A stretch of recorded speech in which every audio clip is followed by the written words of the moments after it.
arrays. What are the arrays? What is the string? So, in the previous discussion, when we were seeing about the data types, integer and integers, float or double, whatever character. So what it will do? It will hold only the one data at a time. For example, you can see here integer number is there, and this number is this variable is holding only one number 10.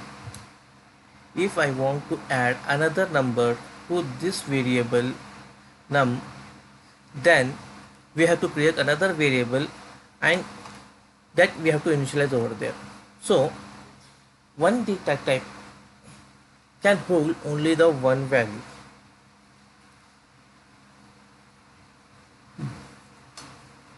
If we want to store the like 10 numbers or 20 numbers within the same variable, then it is not possible in the previous data types. So there are memory allocated for only for the one, only to hold a one valid data in the integer type. Okay, for like storing the value of or like you can say, to storing the any some price amount or some total, for single we can go for this. But if you want to store the data of some group, like student's name, like student roll number, so for that we cannot create the individual variables, right? So for that, what they introduce the concepts called array. What it will do, it will hold the similar type of data in a single variable. Array is a kind of the data type, okay, and this variable has a potential to hold n number of value in a single variable. Means, for example, if the array variable is number, then this array number can hold 10, 20, even 100, thousand of data in it. It can hold n number of data in a single variable. Okay, so basically it's saying that it will hold the n number of data in it. So do we have any conditions or restrictions in array? The condition and restriction in array we have is that we have to store similar kind of data types. So here you can see similar kind of data types. What do you mean by similar kind of data types? Means array is there. In the array we are storing the 20 numbers of student names. Okay, what is a name? Name is a string data type, right? Okay, we can store the there is a class. In the class of 50 students are there. We are storing the 50 students name in a single array. That is possible. If I want to store rule number in the same array, is it possible? No, because rule number is integer. We cannot club string and integer in a single array. So as we are mentioning the data types here, as we are mentioning the data types for the variable, right? This is a variable, num is a variable. For this num we are mentioning a string data type, correct? So in the same way, for the arrays also we have to give the data type. What data type this array is? This array is holding which kind of data values. So while declaring the array, we have to mention the data type also. This array is going to hold integer data or the string data or the float, whatever. So Even it is holding the um, mm, large number of values in each, but condition is that it has to be of similar type of data. You cannot club string and integer in the same array. If you want to club, you have to convert it. You have to convert number data type has a string data type there. So basically only the single data type values we can store in the array. So okay, you are storing the values there. Um, you are storing the 50 values over there. So how to identify that? It's, if you are storing here, it is very clear in the normal data type. This number is holding the 10. This variable holding 10. The point is very clear. This number has value of 10. But if I'm storing in the array like 10 or huge number of data like 10, 11, 12, 13, how to identify which to pick it up? So there is only one variable. How to go for it? How to identify which value is storing where? Right. For that, we'll see how the array will store after the initializing of array. Okay. Here come. Basically, there are two types of array: single array and multi-dimensional arrays. Single array means only one row and columns. Okay. When you come to the concept of array, basically first picture you have to come in your mind is array is nothing but rows and columns, like this. Rows and column. For example, your array size is 5 is there. Means it allows you to store the 5 numbers. 1, 2, 3, 4, 5. You can store the 5 numbers. Okay, this is row 1. This row 1 holding the values.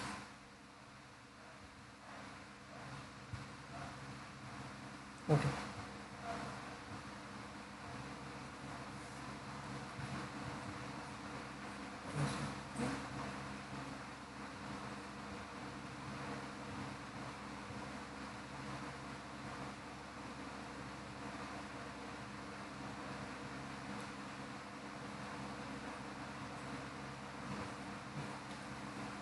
This R1 is holding the values. Then what is for another row?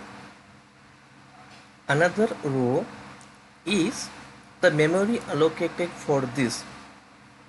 You can see the int is there.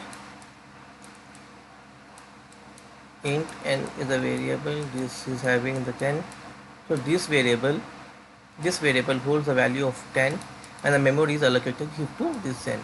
So for array is there. For array also we need to allocate the memory, but we are storing the multiple numbers. We're storing almost n numbers. Means how to identify how much we are going to save, so that we have to give the size of the array. We will see it later.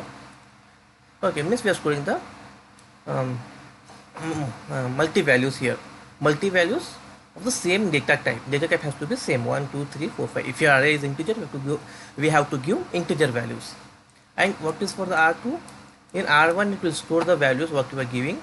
In another row, 2 dimension it will create internally, it will create the 2, and another one is for indexes will called 1, 2.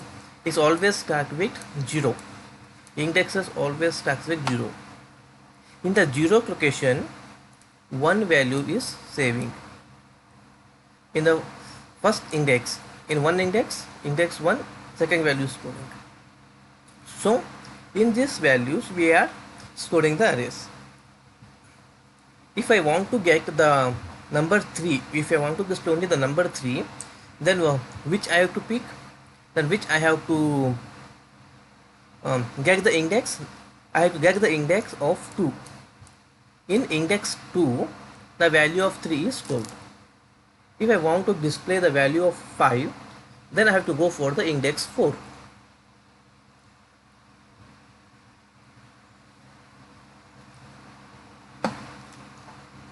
Okay, how the array is stored. How the array will be stored, and if you want to get the any value, we'll go with the indexes. There are two types of array: single dimensional and multi-dimensional. Single dimensional means just one row and a column. Multi-dimensional means two rows and two columns. Three rows and three columns you can go for it. But usually, in maximum time, we'll go only with the two rows and two columns. Very rare I have seen with the three rows and three columns.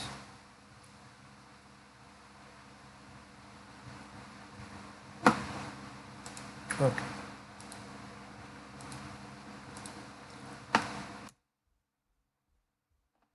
Here comes about the declaration. How to declare the array? See, has a sign. Even array has a data types. First, we have to declare the data type. Okay, you have to go with the closing and opening and the closing bracket, which means the array is initialization, and here name of array. For example, if I want to go, we'll follow this. Data type is there. Mention the data type. Data type is integer. After data type, open the brackets and the close the brackets. What is the array name? Array name is for numbers, or I can say phone number.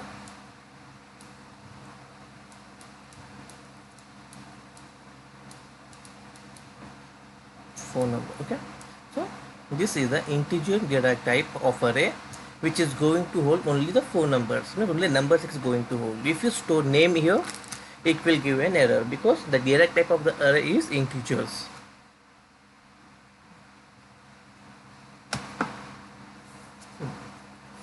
So data type is used to specify the element in the array. This is the symbol of array. And to specify the rank of array. Rank of the array we seen in the previous slide. Again I will show in the next slide. Indexes. So index is also known as the rank of the array, where the value is storing. Here if it's integer, just mention data type as the integer and the variable name. If you want to go for the string array, here data type is a string and S is the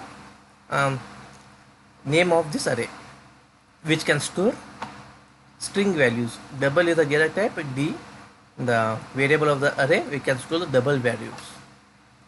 Okay, here you can say the student. Student, you are getting confused. Student is not any data type, right? Just I take object here. Just I want, actually this has to be included in the array list or in the OOP concept because it's a class. Okay, it's a kind of custom class. In the array list we'll see that we can create a custom class for that as object. Then we can store our values over there.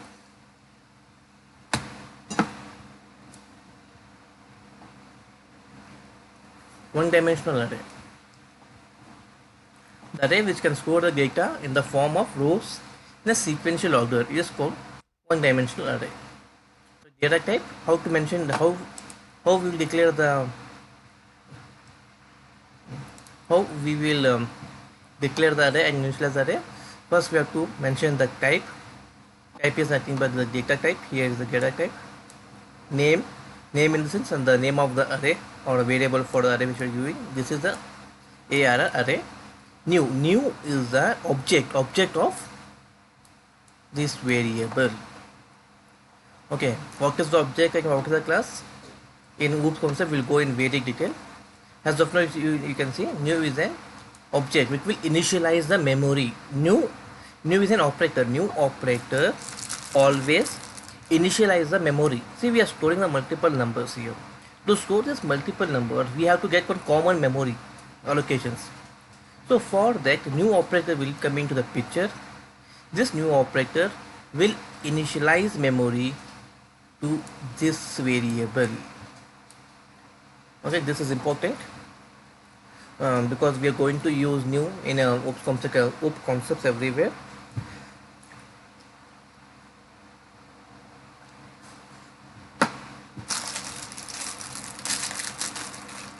Okay, so and another, and again we have to mention the data type. Another one is size. So I'm saying that from when data started, it will store the data of same data type for n numbers. N numbers means how much we have to know, right? Because we are initializing the memory, it has to know how much memory it has to allocate. So the well in advance, we have to inform to the compiler this much of the array, this much of the size I want, this many of the number I'm going to save. That size we have to mention well in advance. Okay. This is the one way of declaring the array syntax. There another curve has a short time. We can define same like this. There's nothing difference. Just the first we declare the variable, and for that variable we are assigning with the new operator. And another one is same as this, but instead of again using the data type and the size, we are already giving the values itself. So if you know that some values well in advance, just you have to iterate it, then we can directly save the value also. Okay.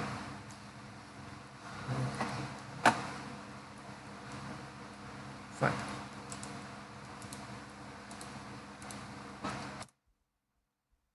Here coming to picture that indexes of array, the memory allocations has been discussed that. Array index starts from 0, which means the first item in an array will be at the 0th position, and the last position in the array will be the total number of item. If you are using the 10 position, then it will be the 10th position, but when we start with the 0, it will be at the 9th position. Means basically we will say it as a 10th position, last value. Okay, this is the array. Now we have stored the 10 values. Internally, how it will be go? I said, if it is a one-dimensional array, it will come as a row and column. If it's two-dimensional, another row and another column. That's it. So here is the data I'm storing: 20, 21 up to 29. So the starting point of the indexes of the array, whatever it will go, it will start with the 0, 1. In the sequential order, it will keep on increasing. 2, 3, 7, 8, 9. If it's 100, up to 99 it will go, because it will starting with the 0. Okay, so this indexes, it will store the values in the sequential order how you will give. If you are passing the values in this way, in the same manner it will keep on saving the your values in the sequential order. It will never zigzag it. The same sequential order it will keep. Okay, and how it is and how it is storing? It is storing in the name of indexes. You can allocate the memory for this array, and if you want to fetch the any values in between, we cannot fetch directly the number, we have to fetch with the indexes. If I want to display the 25th value, then I have to go for the array of index 5. In index 5, 25th value is going to save. In index 9, 29th value is saving. Okay. This is a pictorial representation.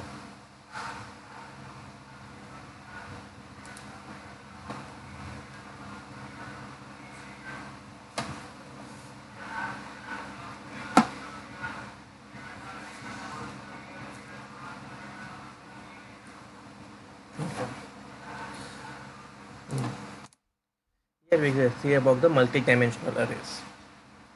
In multi-dimensional arrays, you can observe the below picture that we mentioned I, j. In the above, what we are using only the ith values. Now, here comes another one is that I as well as j values. In two-dimensional array,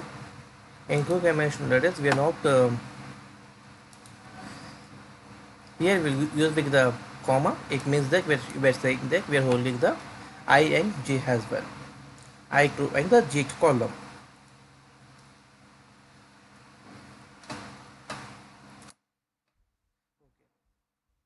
Array list. Okay. First we'll see some programs on the arrays, and we'll come to the array lists.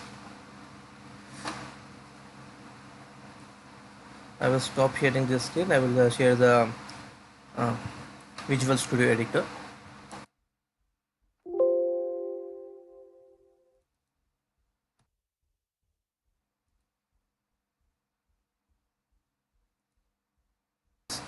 for the 5 terms, for the first value 10, second value 20.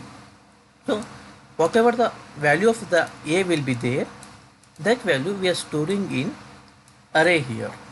Will be what will be the value of index of arrays here. So what values it is storing there? The what will the value of a is a 10. Okay, function f10. You can see the array.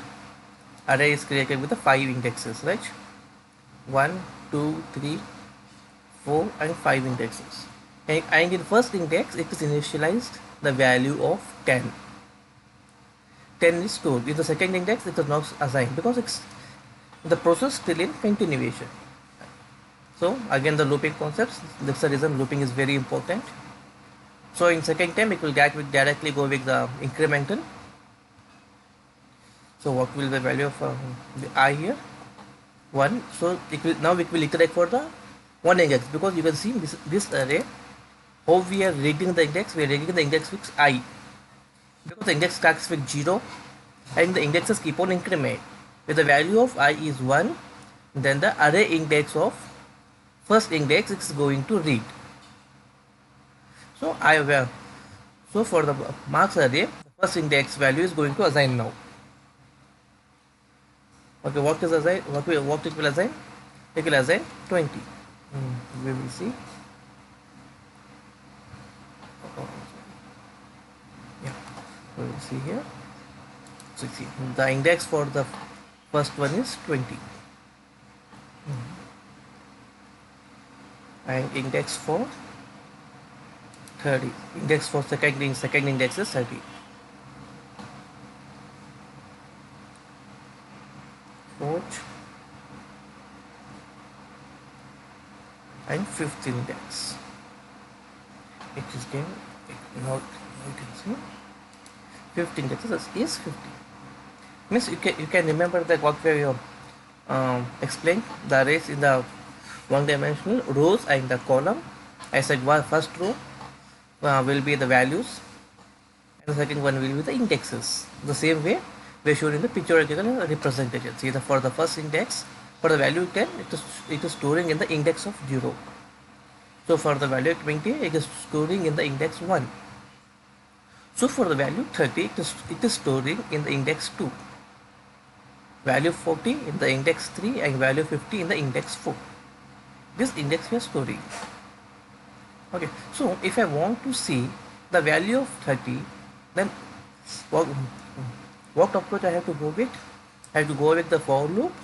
I have to iterate value for value 30. I have to iterate in the index 2. Means I have to go for the iteration in the second iteration, or in the third iteration. First, second, third. In the third iteration, I will get the value of 30. Means we are reading with the indexes names to get the values. Okay, then continue. This is default values. This we are not displaying. We are assigning here. That's the reason it is not displaying. First, we declare the array or initialization the array.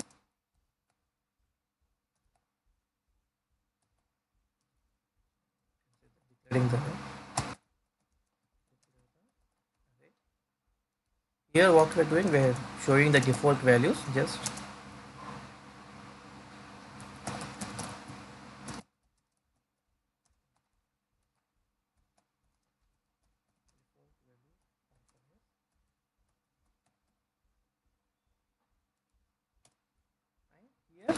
we are assigning the values to array. Now the array value has been assigned to the second group.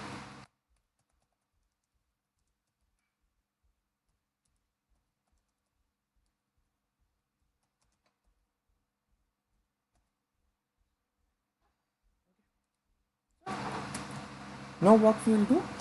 We will see the what this array is storing now.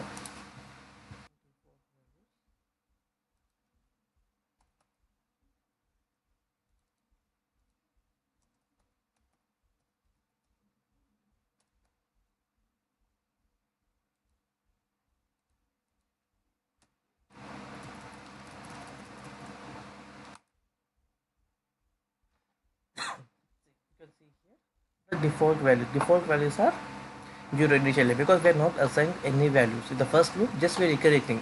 Okay, it's not required just to display. Whenever you initialize the values here, whenever you initialize the values, means the memory is already allocated.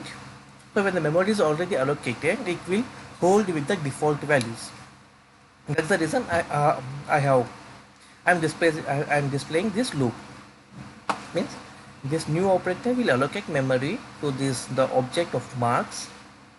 As soon as the memory is allocated internally, it cannot be empty, right?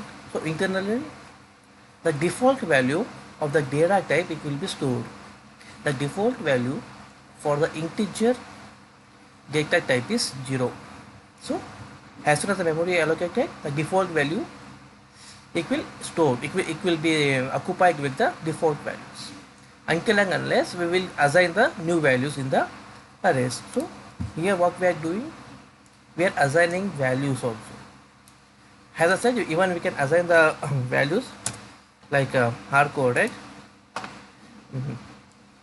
Like we can see like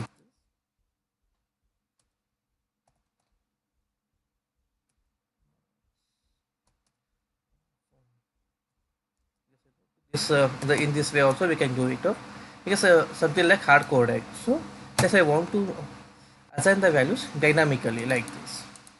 So if you want to assign it dynamically, again you have to go with the loop, because in index wise you're going to assign index for the first index, second index, third index.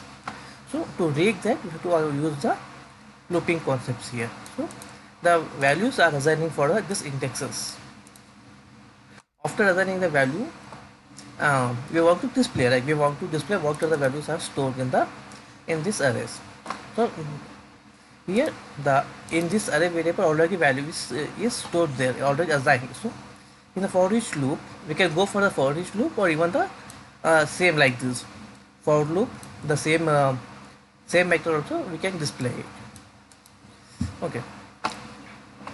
But for the rigging arrays, for it little bit easier, because while rigging it, we don't want to take a headache of again the size which has to be less than 5 or 4. So better go with the for each loop, and just assign a local variable. So after assigning the values in the arrays, this variable just we are going to read. While reading, we are not going to read with the array of I, just we are reading the index, right?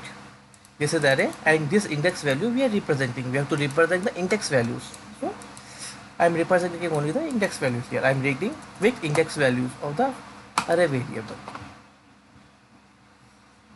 Okay, just I am reading here. See the array. What is this array contains? This array contains 5 indexes, and this value, see this value is already saved.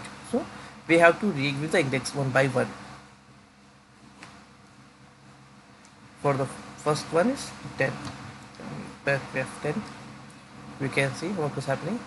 So index is read. So it is got displayed. You can see the simultaneously, you can see the display window. The first value is displayed. After the second loop, now this value is going to store.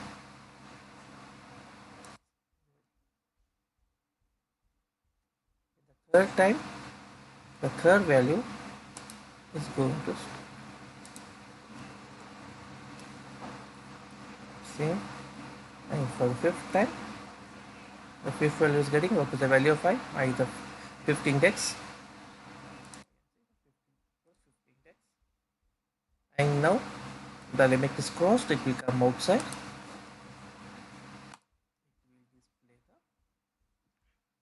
Same default arrays. This is default arrays storing the arrays. Okay. So to go a little bit faster, that is the reason I have in the same program I have did the 3 things, like declaration showing the default values, assigning values to the array, and reading the array values. So this contains the this is for the understanding of the 3 things in a single program: for assigning the arrays, initializing the array, assigning the values to the array and rigging the array. This is for the one dimension. If you want to go with the two dimension, you have to go with the another size of I and j column here.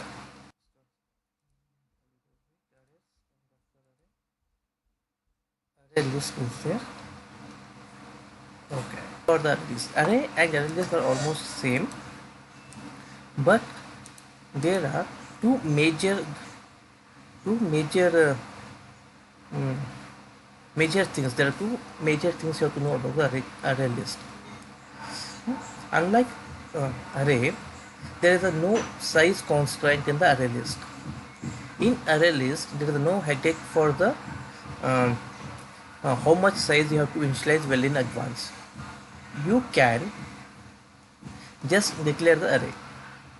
It's like a dynamic, means how much you are entering the value, how much you are entering the values in the simultaneous way. The size is keep on adding. So in array list, you can ignore about the size constraint. Size is removed. Removed in the sense from our end internally. The how much you add, if you add for the another extra value, the another size is added dynamically. So in such a way that the size is always keep on growing. Let's see here. The size always keeps on grows automatically in the array list. That's the one advantage of that. Another one is that we can enter any data types. Array list only the similar data type we are going to save, right? Or in arrays only the integer data type we are saving. We cannot store integer with the string values. We cannot store like a rule number with the name. But in array list it's possible. You can go with the multiple data types. String with integer values you can store.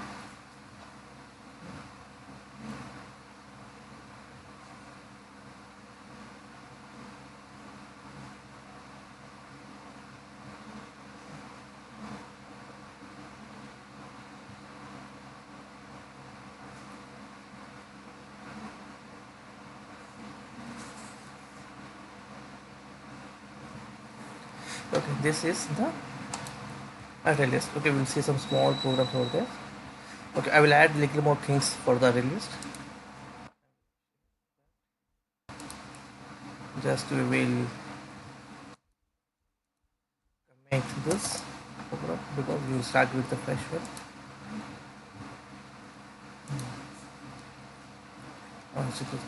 Just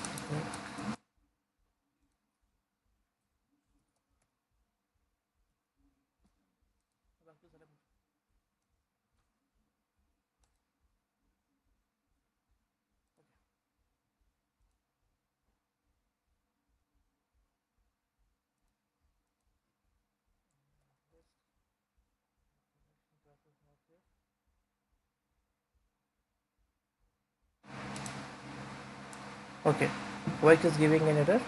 Because as I said, the namespace we have to add it, right? Till now I am adding only the system namespace I am using, but the collection namespace which was not added. That's the reason it is showing an error.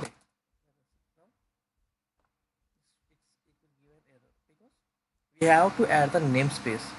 In case if you are unable to remember that namespace,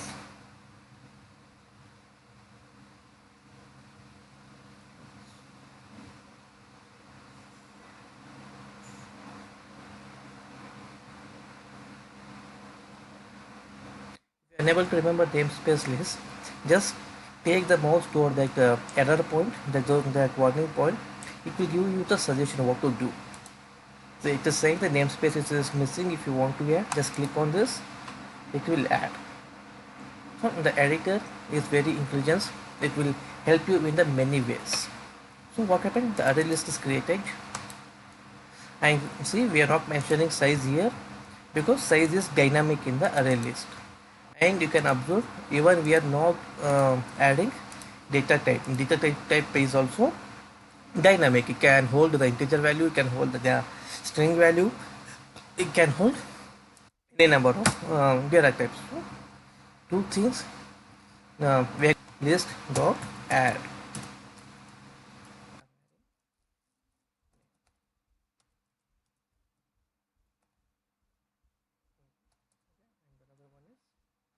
You can add a number. There's no limit of size now. Just keep on adding whatever you want to add.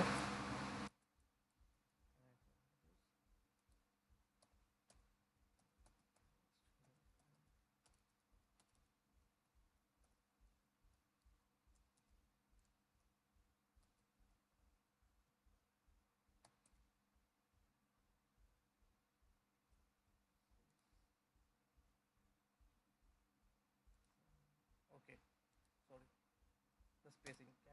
Capital L I using case sensitive. You have to be careful regarding that.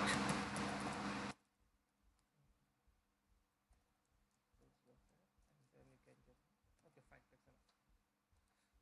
What we did, there is an empty list initially.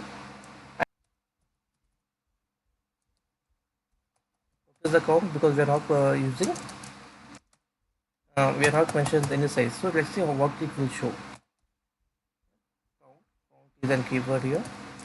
This all are the keyword. Just while you're practicing, you can implement all and you can see what are the different outputs you will get. How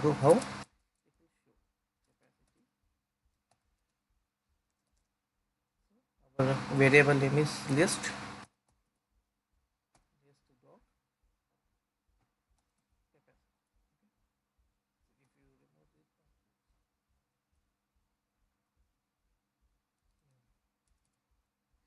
Enter over the list, you can see the what are the methods are there in the list array.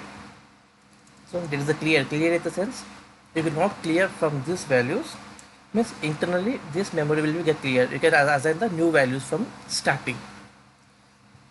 So clear clone, if you copy the same list, you can get the same list, you can initialize with another list with the same values. Contents will help you to check whether this value is exist or not. Copy to count, it will show the number of count, you just will see that equals to for the comparison operator when you're comparing with the two list. Hash card is all the concept we'll discuss there. Type of what kind of type it is there, index values. Insert, if you want to add anything in between the list, you can have it range, size, all this thing. You can check it out. If you're practicing, you can just keep this insert and the add value. You can check whether the value is inserted or not. Okay, all those things you can try.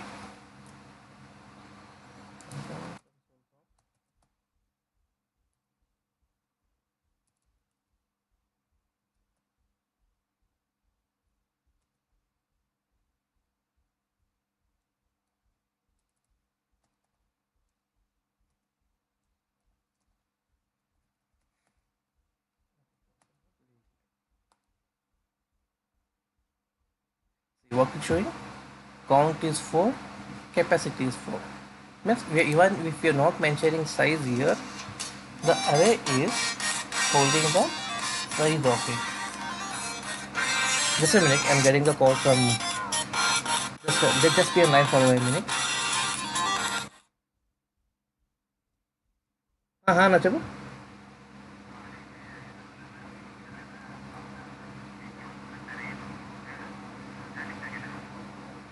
देव लिया था ना देव.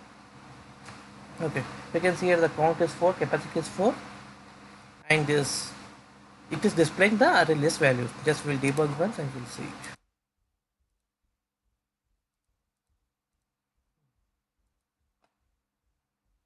The list, what this list contain? This list contains these 4 values. Okay, this list contains just 4 values. See, whatever we are adding in the list, that already came in the in this array type. This is the same of the array object is there in this array object, where it's displaying all this. And what is in this?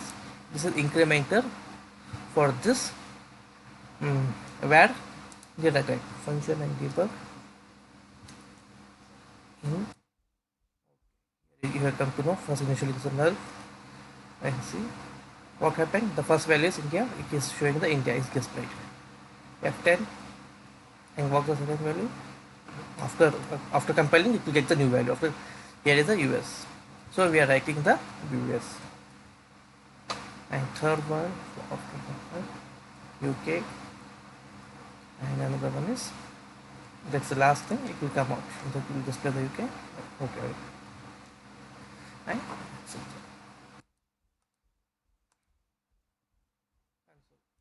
so we can see the capacity is there, count is there, and the country's name.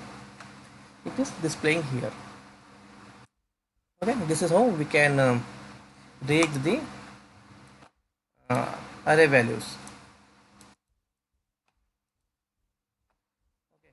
So this is how we are initializing the array list. Array list is dynamic, and there is no bound for the size, and multiple data types. It can have the integer, it can have the string. Just we'll try.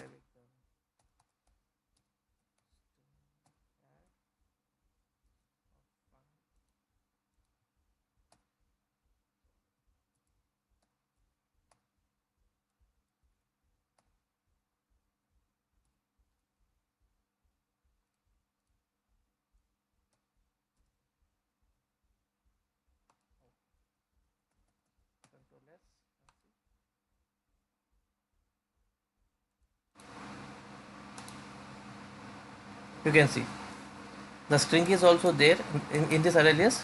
The string is also there. Even we are adding integer number, so no issues. Means this array list is dynamic in the data type also. I am clubbing with integer values and clubbing with the string values. Even we are getting the output for that. In the output window, we can see it is mentioned everything.